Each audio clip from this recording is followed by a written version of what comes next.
नमस्कार। तो चलिए आज एक बहुत ही प्यारी, बहुत ही दिल को छू जाने वाली कहानी में गोता लगाते हैं।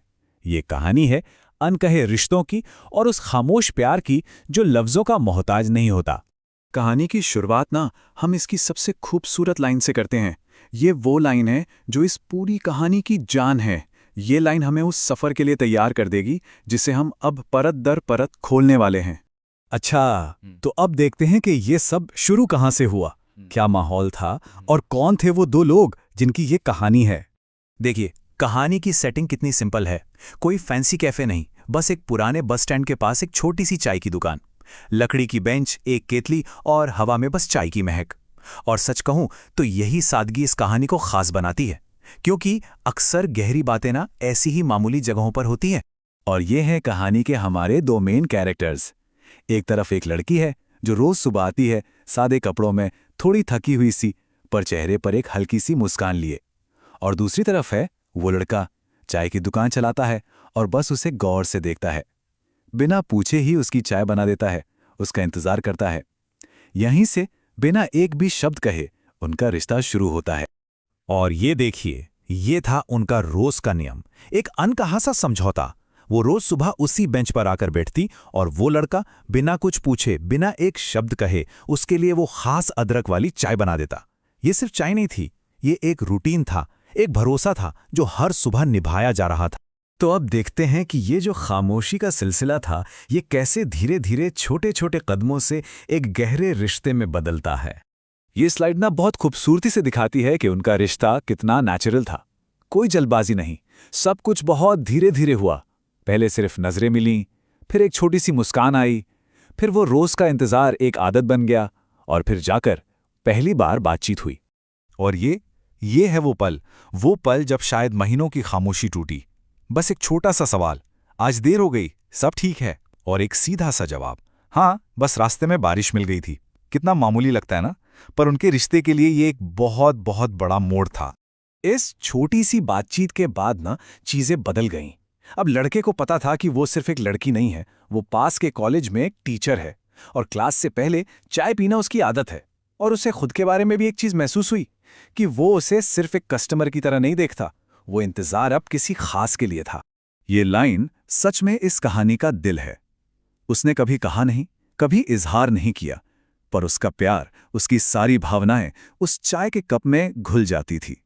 हर कप में थोड़ा ज्यादा ध्यान, थोड़ी ज्यादा मिठास और थोड़ा ज्यादा प्यार।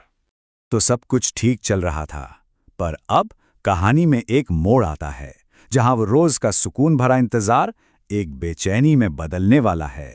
पहला दिन वो नहीं आई।